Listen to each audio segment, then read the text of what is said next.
মোরা গাঙের নায়া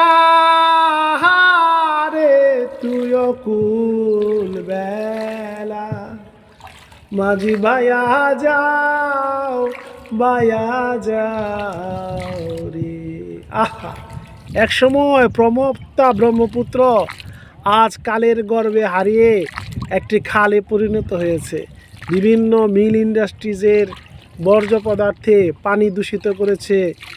দুই পারে নদীর মানুষের জীবনযাত্রা নেমে এসেছে দুর্বিষহ। এখন আর কেউ পানি ব্যবহার করে না। পানি যেমন রাবের মতো আকার ধারণ করেছে।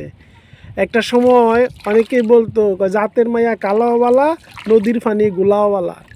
এখন এই নদীর পানি মানুষে খাইলে মরবো, আর জাতের মাইয়া দেখে বিয়ে করলে সেটাও মরবো, কারণ দেখো চরিত্র অনেক খারাপ।